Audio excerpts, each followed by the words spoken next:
Hey, hey, welcome to I think it's Father's Day. Woohoo! I got a couple hours before I'm going golfing, so I'm out here in the shop. Um, this right here is a fence panel that matches a big gate, big slide gate, 24-foot slide gate. Basically, what I have is two wings. These are going to be mounted in the ground. I'm going to put legs right there on that end. I'm not sure where I want the legs to go. I don't want them really going close to the building or close to where the gate rests. So anyway, I haven't put those on. I'm just going to cut some 2-foot pieces of 2x2 and probably end up welding them in the field. This is going to be painted black, and what's going to go on the inside is this really nice thermery wood. Nice, light, beautiful. So anyway, it gets painted black. I got talked into doing it. I hate painting. But anyway, kind of a fun little project. I want to show you guys how I make a gate. So this is the right side where the motor and the gate slides back. You'll see that when I show you how the gate works and everything. The left side I need to build. So what I have is a template here, and I am going to basically make a gate.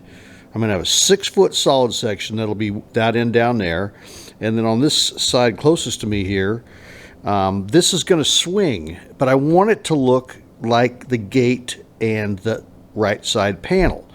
So I'm going to try to hide this thing, make it so if you look at it from 10 feet away, you really can't tell there's a gate there. And I kind of want to show you guys how I do that. It's kind of cool. It's just a man gate. Every slide gate, every swing gate, every automatic gate is required to have a man gate.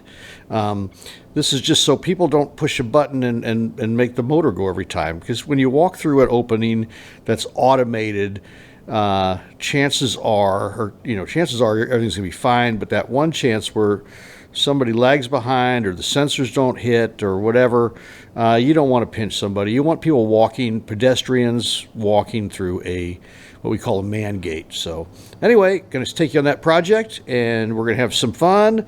I got Benny the ball dog here. He's looking forward to a day in the shop because I get to throw that thing about 9 million times, and we'll have fun with this. So I'm going to cut a bunch of pieces, and I'll get right back to you.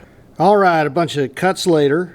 So I've overlaid what's going to be the left side panel and the gate on top of the right side panel. So the beauty of production work, if you have something that's got to look the same, I take my time building one, I square it all up, and then the other one I just plop kind of on top with all the cuts. So I am piecing together a couple pieces of metal here on this. It's going to get sanded, painted. It's outdoors. It's something 99% of the people are going to drive by. It is not, I'll blend all the welds as good as I can, but it's not something I'm going to lose sleep over. I just want to keep straight lines. It's kind of the ultimate goal here. So what I've got here is I don't want, this is the right side of the left side, if that makes sense.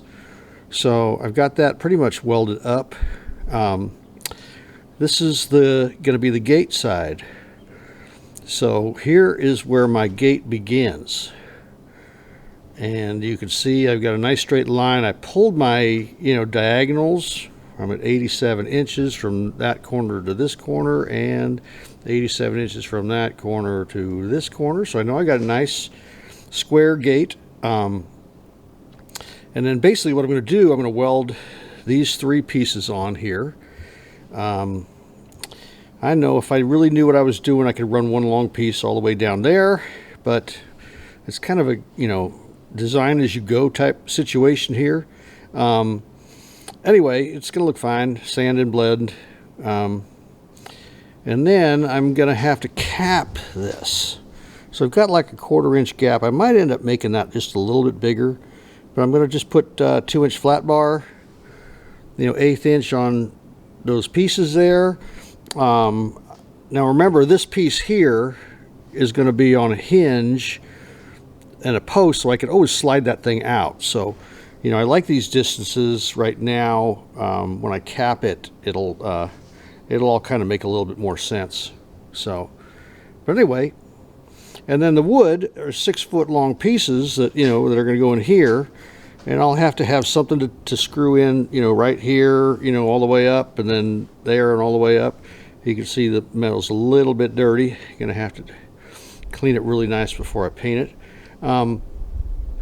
And then, you know, another piece on that side, another piece here, another piece there, another piece there, another piece there.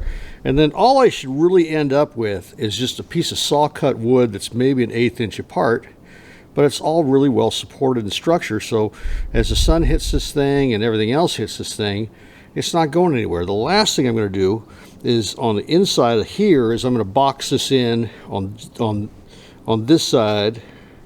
I'm going to box this thing in with just some 1x1, really give those legs some really good strength. I got a really strong gate that way. I'm going to use the good shut-it hinges, so I've got a little bit of adjustment on those. This post here is going to be 3.5 by 3.5, just because I got a piece laying around. And that'll be the only thing that looks different in this whole deal, is that actual end post is going to be a little bit wider, but it's up against the building. It'll look good. So anyway, this is going to be cool. I'll show you what it looks like when I do a little bit more welding on it. All right, so here is that frame that you just saw on the table. Now we're out in the field.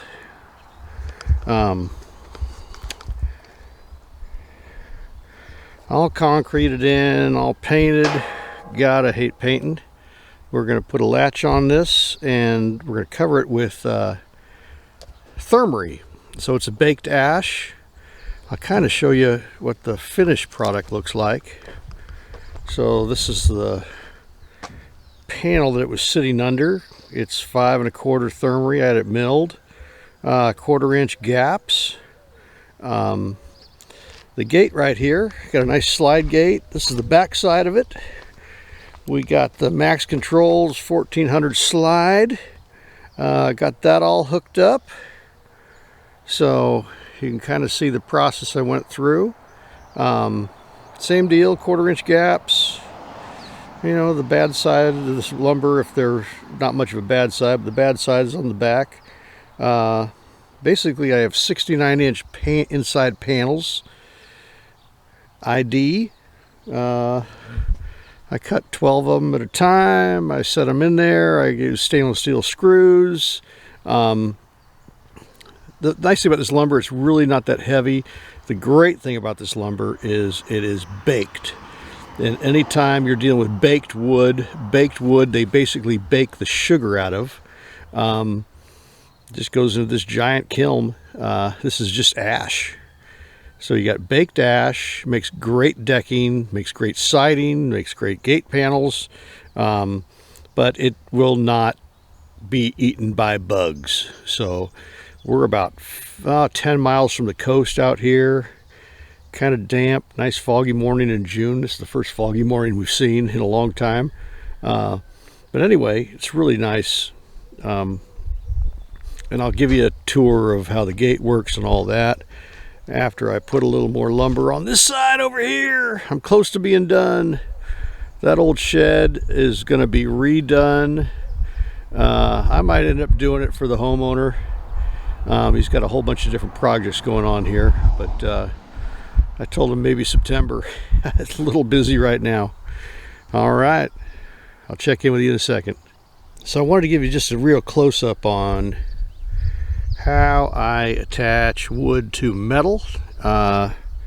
There's all sorts of different ways, but basically just 1.5 flat bar, 1/8 inch.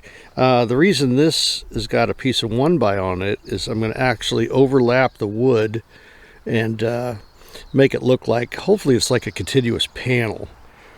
So, but just a lot of strips. I set a jig. I mean, the board goes in, you know, sits on the bottom, just my whole pattern. I make one correct, and I just use that as a template when I start firing off. You can't have enough of these things. The more support, the better. But anywho, I also wanted to show you the catch. I want to show you the stop on this. you know, how this track rolls into it. So basically I've got a little bucket there, and there's a wheel. I'll show you this wheel nice and up close on the end of this gate, and that wheel has a nice little wheel on there. It's going to ride up there and sit on that, so the gate's not constantly being suspended. You know, and if you look way down there on the backside, there's another wheel down there. So anytime this gate's in the open position or the closed position, it's locked in. Anytime you have a slide gate, you need basically a safety safety detector going both directions. Slide gates kill people, so it's really important that you don't really mess around with safety stuff. The one thing about a slide gate, you can't have an opening over 2 inches. People reach in all the time and try to jig the operator or do something or push a button, and when that thing starts opening, it will whack you and it will drag you. Swing gates push you out of the way. So this is an Omron detector. I'm triggering it right now. Anything blocking that reflector is going to tell the gate do not close, no matter what. The one behind it there, E3K Omron, is telling the gate that if anything's blocking that direction, do not open. So slide gates get lots and lots of different protection. If this was a commercial job, I would have a lot more sensors. This is residential, and basically the owner's in charge of that type of thing. So, I just make a guide wheel for the top there. That keeps the gate from flopping over back and forth. Sometimes I'll put that guide wheel right on top of the gate. I like hiding it a little bit better. And this is a nice sturdy system. This is a 4-inch track. There's our rollers. Really slick. So adjustable. I can go up and down with that. This is the ticket, folks. I'll never put another channel in the ground with a wheel that rides on the wheel. This system right here, it basically just floats right on top. And the beauty of this is that if this gate is disabled, I can open this thing with my finger. I can just push it. It just slides back and forth. The old slide wheels, sometimes you got to get your shoulder behind the darn things. Another look at this 1400. I got it all hooked up. I got exit loops. I got an entry loop, actually, because they're still doing construction on this. I will bypass the entry loop once the house is all built, which is probably in about 3 years. And we'll be good to go. They'll actually have a keypad with the photo, video thing. Somebody else is doing that. But I bet you it's 3 years before they do that.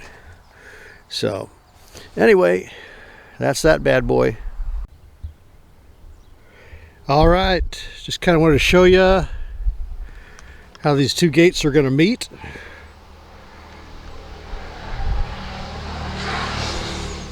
So I got one side done, about to start over here. Little old electrical box full of wasps. I'll always bring wasp spray. It's not that hot. I'm going to try not to piss them off. But anytime you're doing anything with metal, picking up metal or working on gate operators and that type of thing, a little wasp spray comes in handy every now and then. So I won't bother them if they don't bother me. That's the deal. These are those shut it hinges, so they will adjust. And believe it or not, that post is plumb. It's the building that's not plumb.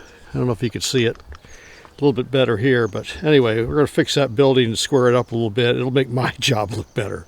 Every now and then I'll ask a homeowner, I always take a level with me whenever I'm doing railings or anything like that, and they'll say, I'll basically, like if it's a railing that attaches the side of a building, I will always check it for level, and I'll basically say, you want mine level or you want it to look like the building. So every now and then you put it a little bit off, just so it matches what somebody did before you. That looks better. It's never a good idea just to square something up when the thing you're attaching to is not square, because it's going to make you look like crap. So anyway, just a little hint there. We're going to put the wood on here, then we're probably going to have to move those hinges just a little bit. Should look pretty good. It's already looking good. That's the completed side right there. One more section to go, 12 more boards. So I've got a really nice miter chop saw and a compound miter chop saw and a table saw in order to do this. That's it over there. Always carry an old table with you wherever you go. Old tables and chairs come in handy, especially as you get older. All right, and then the homeowner, these are probably lighting fixtures or something for the construction job up top. So anyway, we'll make sure they get to them. All right, so you drive around this corner off the road, and then this is what you see. This is the finished product. So that's the main gate. That's just a fence panel on that side, and that's a fence panel on that side, and there's the man gate, the last portion of it. So still needs a little bit of love. Just got a regular push button, got a loop in the ground just to make the gate open if you drive up. So there's really no security here right now, but when they're done with about 2 years worth of construction, that's when they'll put the fancy keypad in and everything else. So I'll show you how this thing works. So just got a simple little push button. Hit that. Let you know how the max control handles this big old gate. Got the photo eye right there. That's the safety this direction. There's another photo eye behind it going the other way in the opening direction. So this is for closing. I got a loop there in the ground. I got a loop right here between the photo eye, and this is a safety. Also an exit loop up there. 30 seconds should go by, and then the old max control 1400 should kick in, and this thing should be ready to go. It's a fun job. That wood really looks good. That's the thermery, and there it goes, nice and smooth.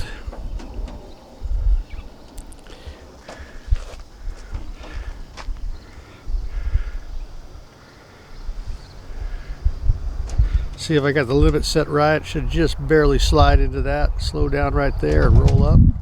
Bang. All right. The slide gate with the cantilever track system.